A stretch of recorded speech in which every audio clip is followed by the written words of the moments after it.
빅테크 기업들이 이런 강점이 많이 있는 건 사실입니다. 빅테크 중에서는 애플과 마이크로소프트 이 정도로 저는 굉장히 좋게 보고 있는데, 일단 애플 같은 경우에는 정말 강력한 이 브랜드 경쟁력이 있잖아요. 애플을 쓰던 사람은 거의 애플만 계속 쓰고, 기업에서 마이크로소프트 프로그램을 너무 많이 쓰잖아요. 마이크로소프트의 소프트웨어는 정말 현대 사회에서 없어서는 안 될 존재라고 생각하기 때문에 마이크로소프트도 최근 클라우드 사업도 많이 발전시키고 있고, 인투잇이라고 미국의 보고를 쉽게 해준 어플이 있어요. 소프트웨어가 웨이스트 매니지먼트라고, 미국에서 이 쓰레기 매각은 거의 이 회사가 담당하고 있어요. 거의 독점하다시피. 장기적으로 봤을 때 계속 수요가 있을 만한 기업이다.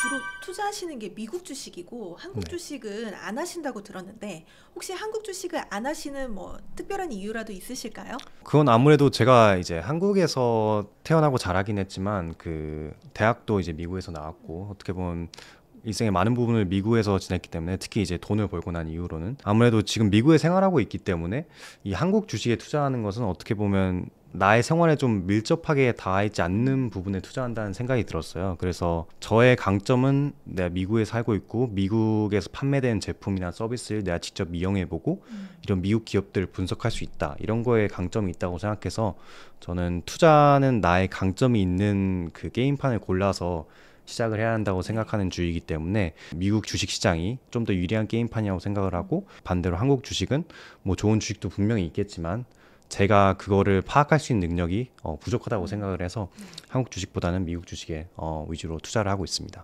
이게 지금 투자를 하실 때 네. 평생 들고 갈 수 있는 주식을 찾는 걸 이제 목표로 하고 투자를 하신다고 들었는데요. 네. 그렇게 평생 들고 간다는 것 자체가 장기 투자잖아요. 그렇죠. 그럼 장기 투자를 굉장히 선호하신다는 건데, 장기 투자를 선호하시는 이유가 있으실까요? 네, 일단 제가 장기 투자를 선택하는 이유는요, 간단합니다. 아무래도 다른 투자 기법에 대해서 저는 쉽다고 생각해서요. 그러니까 이게 무슨 말이냐면, 장기 투자를 하게 되면 내가 투자하면서 결정을 내려야 되는 이 초이스가 굉장히 줄어들게 됩니다. 예를 들면 이런 거예요. 예를 들어서 애플 주식을 산다고 치면요, 애플 주식이 봤을 때 내일 당장 뭐 한 5%, 10% 오를 수 있는 원인이 어떤 것들이 있을까요? 정말 많거든요. 예를 들어서 뭐 애플 뭐 아이폰 판매량 실적이 좋아졌다, 아니면 경영진, 유능한 경영진을 새로 영입했다, 아니면 이번에 뭐 발표한 애플 AI 이런 기능들이 굉장히 좋은 성과가 나온다, 좋은 리뷰를 받고 있다, 이런 다양한 뉴스들이 있잖아요. 단순히 내일 당장 5%, 10% 오르는 거에는. 근데 우리가 10년 후 이 애플 주식이 3배, 4배, 5배 된다, 이렇게 생각해 봤을 때 그 근본적인 이유는 뭘까요? 그냥 애플 제품이나 서비스가 더 많이 팔리는 거예요, 지금보다. 그렇게 생각해 보면 되게 단순합니다. 사실 그렇잖아요. 주가가 5년, 10년 후에 이만큼 더 올라 있다는 것은 그만큼 기업이 잘 된다는 뜻이잖아요. 결국 그게 본질입니다. 그 주가가 오르는 그 본질이라는 게, 결국 장기 투자를 하게 되면 그것만 맞추면 된다는 거예요. 그러니까 내가 이 주식이 5년, 10년 후에도 계속 잘 팔릴 것 같다, 그러면 사서 그냥 들고 있으면 마음이 편한 게임입니다. 근데 반대로 이제 단기 투자 같은 경우에는 오를 이유를 생각을 해서 거기까지 맞춰야 된다는 거죠. 그 이유를 내가 분석을 하고 맞춰서 샀을 때 실제 그 현상이 일어나야 이 주가가 오르고 단기적으로 이득을 볼 수 있는 거잖아요. 근데 뭐 이렇게 생각하시는 분도 있을 겁니다. 단기 투자는 그럼 결국 이렇게 오를 수 있는 요소가 많으니까 이걸 잘 찾아서 맞추기만 하면 빠르게 수익을 얻고 계속 그걸 반복하다 보면 장기적으로 더 많은 수익을 낼 수 있는 거 아닌가요? 이렇게 생각을 하시는데, 근데 그렇게 단기적으로 여러 개를 계속해서 맞출 수 있을까요, 우리가? 근데 저는 기본적으로 모든 투자자들은 다 멍청하다고 생각합니다. 저를 포함해서. 이 실수를 많이 한다고 생각을 해요. 그러니까 좀 제가 말을 세게 했는데, 그러니까 우리는 투자는 결국 실수를 줄이는 게임인데, 이 단기적인 뉴스, 이런 전망을 맞춰가지고 10년, 20년, 우리가 투자 10년, 20년 길게 갈 거라면 그렇게 장기적으로 지속 가능한 전략을 짜야지, 저 같은 경우에는 그게 맞지 않는다는 겁니다. 물론 이걸 잘 하시는 분들도 있어요. 그럼 그런 분들은 단기 투자, 이런 모멘텀 투자, 이런 투자를 선택하시면 됩니다.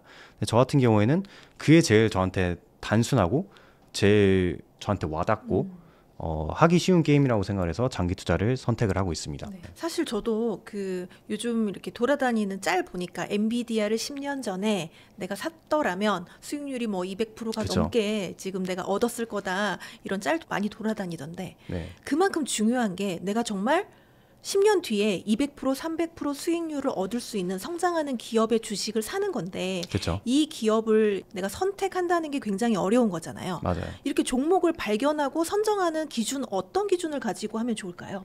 네, 일단은 이거는 사람마다 기준이 다른데요. 제가 봤을 때 결국 주식이 주가가 오른다는 것은 본질적으로 보면 기업이 돈을 잘 벌어야 되잖아요. 그래서 제가 주로 보는 이제 지표 중에 이제 수익성을 보는 지표에는 영업이익률, 이제 영업이익률이라는 것은 이제 매출에서 이제 뭐 매출 원가랑 이제 영업 비용 이런 모든 비용을 빼고 그 마진율이 얼마나 남냐.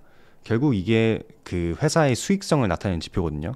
이런 지표를 일단 저는 먼저 보고요. 그 외에도 자본을 얼마나 효율적으로 쓰냐. 이 자기 자본 이익률이라는 게 있는데 영어로는 이제 ROE 또는 ROIC라고 하는데 내가 이제 주어진 자본, 기업이 이제 자본과 부채를 합쳐서 이렇게 모은 그 현금이 있는데 이 자본금을 활용해서 얼만큼의 수익률을 냈냐. 순이익에다가 자본과 부채를 더한 금액을 나누는 거거든요. 그럼 이제 그 비율이 높을수록 이 기업이 주주로부터 받은 돈이나 은행으로부터 받은 돈을 내가 얼마나 잘 써서 수익을 내고 있다. 이걸 나타내는 어떻게 보면 기업의 기초 체력과 같은 지표라고 볼 수 있거든요. 저는 그 지표를 유심 있게 봐서 일단 기본적으로 기업이 이런 지표를 통해서 돈을 잘 벌고 있는 기업들을 저는 좀 필터링을 통해서 찾아봅니다. 그러면 이제 그 기업들 안에서도 저는 그 외에도 다양한 재무 정보 지표를 보기는 해요. 뭐 현금은 얼마나 갖고 있는지, 이에 비해서 부채는 얼마나 낮은지 이런 것들이 어쨌든 기업의 재무 건전성을 보여주기 때문에 이런 다양한 지표들을 보고 이제 기업들을 여러 가지를 살펴보는데 그 기업들 안에서도 이제 저는 생각을 합니다. 이 기업이 내가 이해할 수 있는 기업인가? 내가 잘 알고 있는 분야에 있는 기업인가? 왜냐하면 아무리 돈을 잘 벌고 있는 기업이라고 하더라도 내가 잘 이해하고 있지 못하면 내가 이 기업으로 투자해서 돈을 벌기가 쉽지가 않아요. 왜냐하면 내가 이해하고 있지 못하면 이 주식을 산다 하더라도 내가 언제 팔아야 할지, 이 기업이 주가가 왜 오르는지 이런 걸 이해를 하지 못하면 성공적으로 투자를 할 수 없다고 생각을 합니다. 그래서 저는 그거를 굉장히 중요시 생각을 하고 그래서 이런 재무 정보를 살펴보고 내가 이해하고 있는 기업인지 그리고 저 같은 경우에는 이제 미국 기업 같은 경우에는 10K라고 사업 보고서가 있습니다. 네. 이제 그걸 읽어보면서 이제 비즈니스 설명이나 이제 경영진의 이런 설명을 읽어보면서 아, 이 기업은 내가 좀 돈을 잘 벌 수 있는 잠재력이 있는 기업이다. 내가 좀 흥미가 가는 기업이다. 이걸 굉장히 중요시 생각을 해요. 딱 읽어봤을 때 이거 좀 흥미가 가는데 내가 좀 더 알아보고 싶다. 이러면 좀 더 리서치할 가치가 네. 있는 거죠. 만약 여기서 좀 이해가 안 되는데 잘 모르겠다. 이러면 저는 거기서 바로 거릅니다. 그래서 전 주식 종목을 찾는 과정은 이렇게 점점 걸러가는 과정이라고 생각을 해요. 이렇게 필터 깔때기처럼. 그래서 그런 과정을 통해서 재무 정보, 이제 내가 잘 아는 분야, 그리고 사업 보고서를 읽으면서 좀 흥미가 가는지 이런 것들을 따져가면서 투자할 만한 종목을 고르는 것 같습니다. 그렇게 고르신 후에는 매수 타이밍을 어떻게 잡으시나요?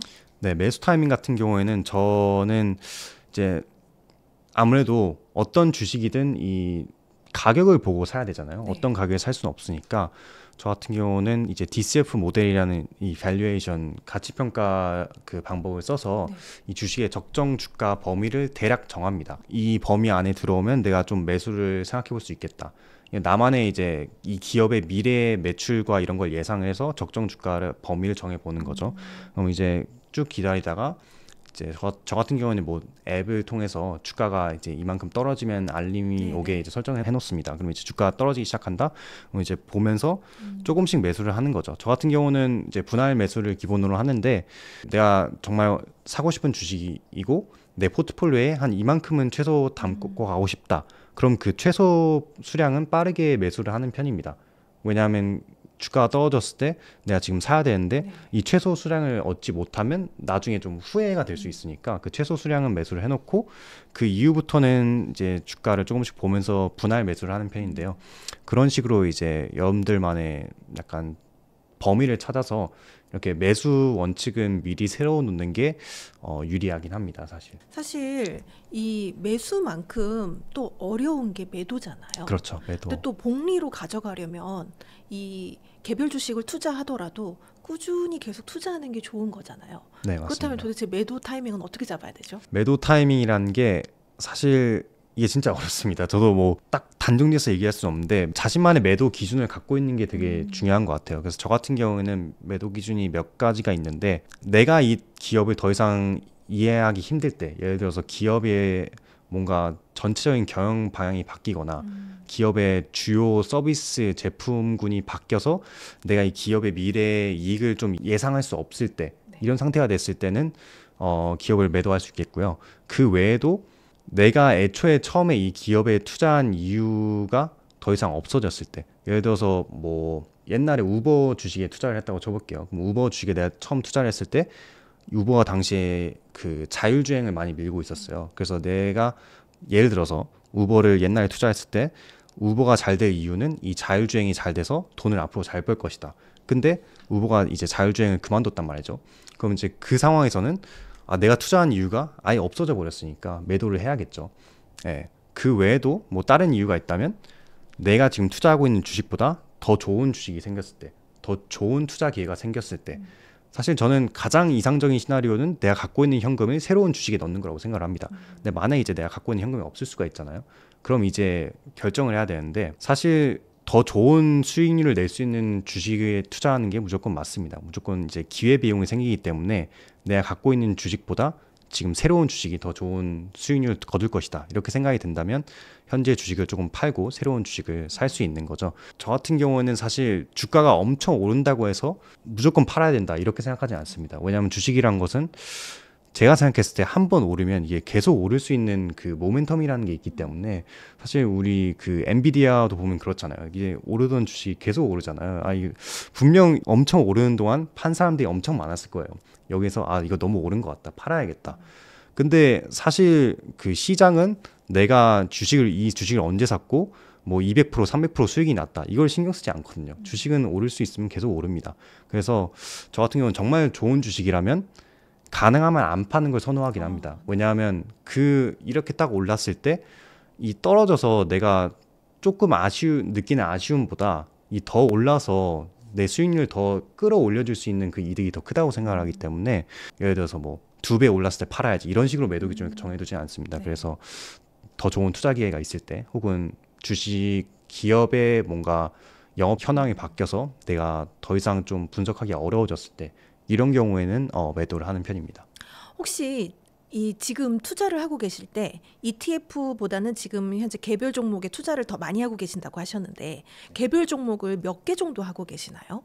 저 같은 경우는 개별 종목을 유의미하게 투자하고 있는 주식이 지금 한 5개 정도 됩니다. 네. 사실 많은 분들이 생업을 하시면서 투자를 하시는데, 이렇게 하면서 개별 주식에 대해서 공부하고 또 찾아내고 이러려면은 시간적인 한계도 있어서 이 개별 주식의 이 종목 수를 조금 어느 정도 정해 놓지 않으면은 어려울 수가 있잖아요. 가장 이상적인 거는 어느 정도라고 보세요? 일단 저는 너무 많은 종목 수는 오히려 안 좋다고 생각하거든요. 네. 너무 지나친 분산 투자는 그럴 바에는 그냥 차라리 ETF를 사는 게 낫다고 생각하는 주의라서. 근데 이제 이것도 약간의 숙련도에 따라 다르긴 합니다. 오히려 이제 안 좋긴 한데 초보자분들은 여러 개를 사놓는 게 마음이 편할 수는 있어요. 왜냐하면 내가 주식 하나에 몰빵했다가 이게 떨어지면, 특히 초보자분들은 이게 일상생활을 못하는 경우가 생길 수 있기 때문에, 그래서 제가 추천드리는 방법은 오히려 그냥 좀 많은 주식 개수로 시작하다가 내가 조금 관심이 더 많이 가고 더 가능성이 많이 보이는 종목 쪽으로 이제 비중을 좀 옮기는 방법이 있을 수 있거든요. 그러니까 주식 10개를 갖고 있다고 해서 10%씩 10개씩 갖고 있는 거랑 뭐 30%, 40%, 10%, 5%, 2% 이렇게 갖고 있는 건 다르잖아요. 똑같은 10개라고 해도 두 번째 경우 같은 경우는 거의 한 3, 4개의 주식에 집중되어 있는 것 같은 효과이기 때문에, 그래서 처음 시작하시는 분들이라면 내가 관심 있는 종목들 뭐 10개 골라서 시작하셔도 됩니다. 근데 이제 하시다 보면 이게 어려운 걸 느끼실 거예요. 그래서 그 종목 수를 사실은 조금씩 줄여나간 걸 추천드리긴 합니다. 저 같은 경우는 진짜 제대로 투자를 하려면 4-5개 종목도 사실 매번 킵업해서 뉴스를 찾아보기가 어렵긴 하거든요. 저 같은 경우는 가장 이상적인 건 사실 한 4-5개 종목이라고 생각을 합니다. 네네. 적당히 분산도 되면서 내가 주식들 다 트랙할 수 있는 그 수량이 한 4-5개 정도가 된다고 생각해서 정말 주식을 잘 찾을 수 있으면 그 집중된 게 좋긴 합니다. 근데 이게 초반에는 어렵기 때문에 어려우신 분들은 넓게 시작하셨다가 조금씩 좁혀 나가시는 걸 추천드리긴 합니다. 사실 지금 이 영상을 보시는 많은 분들이 궁금해 하실 만한 질문 중에 하나가 네. 지금 타민 더 마켓님이 평생 가져갈 그런 주식들을 찾고 계신다고 하셨는데 네. 그 후보군에 어떤 주식들이 있는지를 가장 궁금해 하실 것 같아요. 말씀해 주실 수 있나요? 네, 뭐 간략하게 몇 네. 가지 말씀드릴 수 있는데 이제 제가 미리 말씀드리고 싶은 건 이 주식들은 다 제가 보유하고 있는 종목들은 아니고요. 네. 이제 그냥 제가 뭐 눈여겨보고 있다. 그러니까 뭐 만약 평생 가져갈 주식이 있다면 이런 특징들이 있다. 이런 걸 예시로 네네네. 보여드리기 위함이고요.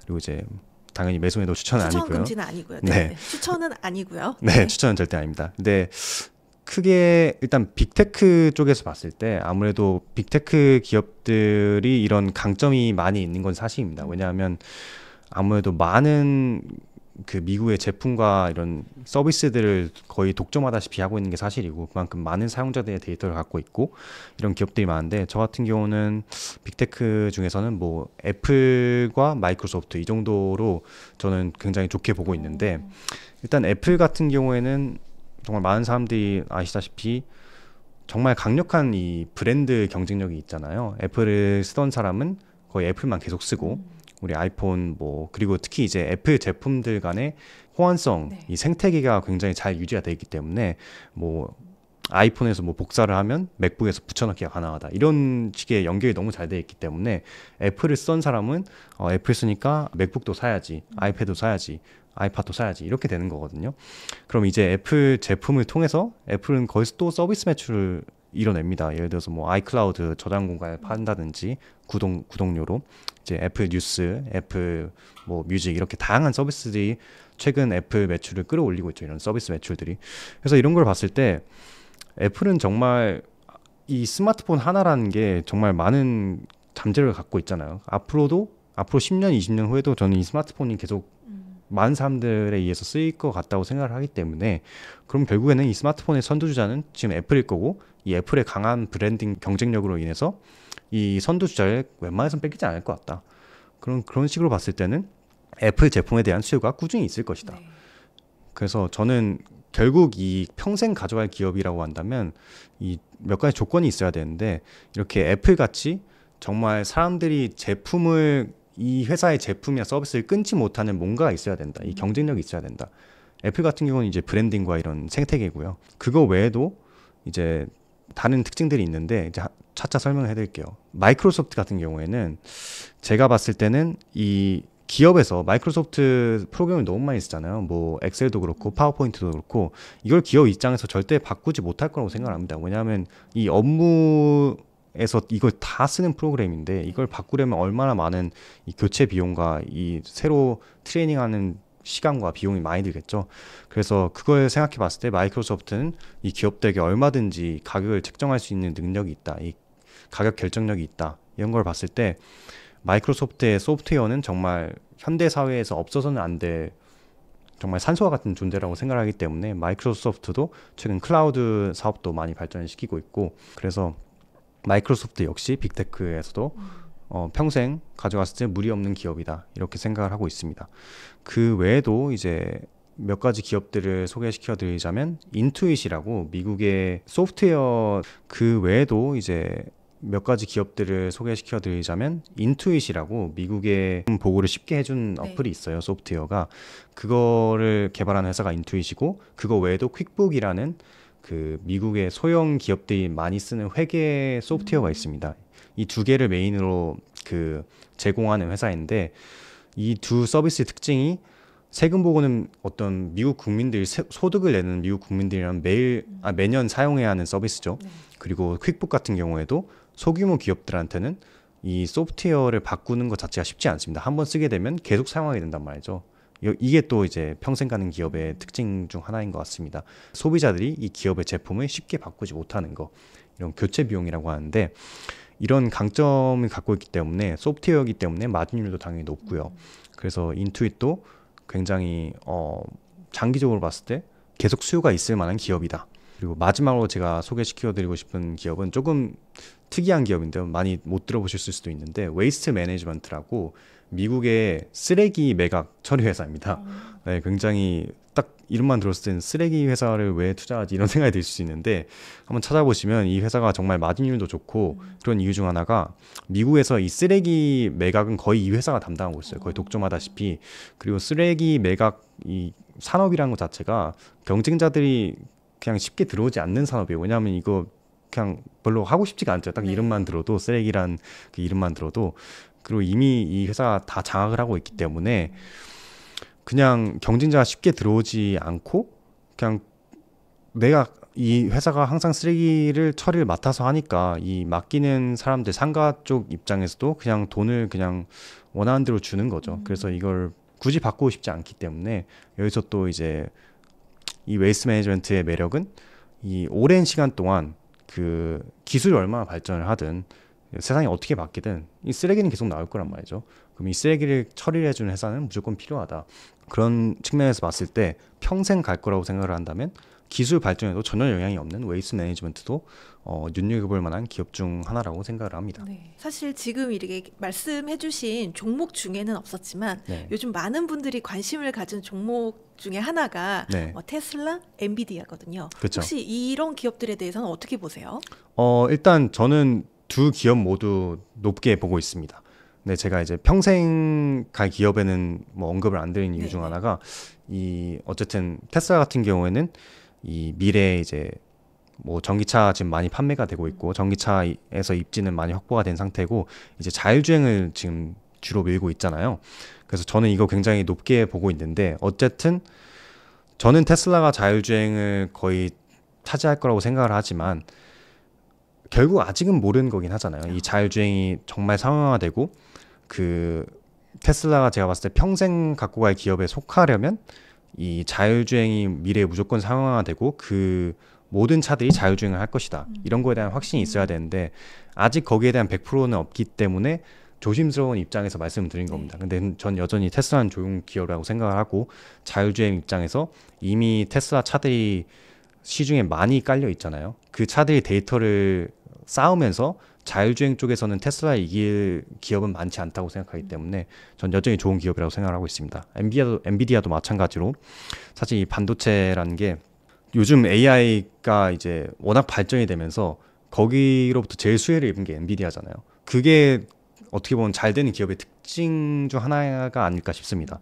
그러니까 기술 발전으로 새로운 혁신적인 기술로 새로운 것을 항상 만들어내는 기업이 아니라 이런 새로운 기술 발전이 있었을 때 그 기술 발전에 꼭 필요한 어떤 리소스를 제공하는 기업이 잘 되는 기업이라고 생각하거든요. 그게 이제 현대 시대 AI 시대의 엔비디아라고 생각을 하기 때문에 사실 엔비디아가 지금 거의 부르는 게 값이 돼버린 시대가 되기 때문에 이 가격 결정력이 생기는 순간 기업은 무한한 이익을 창출할 수 있는 그 능력이 생기는 거기 때문에 엔비디아도 역시 좋은 기업이라고 생각을 합니다. 근데 평생 갖고 갈 주식에 포함하지 않은 이유도 이제 앞으로 미래 시대의 AI가 어떻게 될지는 아직은 미지수에 가깝기 때문에 조금 조심스러운 입장에서 테슬라와 엔비디아 모두 제외를 했지만 굉장히 좋은 주식이라는 점 말씀드리고 싶습니다. 그렇다면 지금 정도의 시점에서 우리가 투자로 접근했을 때 관심을 갖고 봐야 될 섹터가 있다면 어느 섹터를 좀 관심 있게 보면 좋을까요? 네, 일단 뭐 섹터 같은 경우에는 제가 이 섹터가 정말 유망해 보인다. 지금 막 눈에 띄는 섹터가 있다.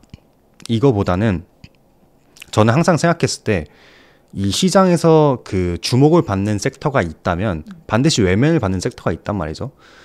근데 저는 이 외면 받는 섹터를 좀 주목해 볼 필요가 있다고 생각합니다. 왜냐하면 그만큼 이 주목받는 섹터에 돈이 많이 몰리고 있다는 뜻이고 여기엔 돈이 안 몰리고 있다는 뜻이거든요. 그럼 그만큼 여기에 저평가된 주식들이 분명히 있을 것이다. 그래서 요즘 같은 경우에는 그 테크 주식들이 많은 주식들 그 주목을 받고 있는데 좀 외면받고 있는 섹터가 어떤 섹터들이 있을까 생각해 봤을 때 뭐 소비재, 소매업 이런 섹터들이 확실히 요즘에는 관심을 많이 못 받고 있는 것 같다. 뭐 언론에서 많이 다루고 있지 않고 그렇다면 여기에 좀 저평가되어 있는 기회들이 있지 않을까 이렇게 생각해서 저는 이런 소비재 소매업 섹터를 최근에 좀 보고 유심히 보고 있긴 합니다. 그래서 여러분들 생각해봤을 때 좀 외면받는 섹터를 다시 한번 살펴보는 것도 좋은 투자 방법이 될 수 있을 것 같습니다. 네, 어떻게 보면 또 발상의 전환이네요. 그렇죠. 네. 네. 많은 분들이 또 이 이야기를 듣고 생각을 좀 해보셨으면 하는 부분이네요.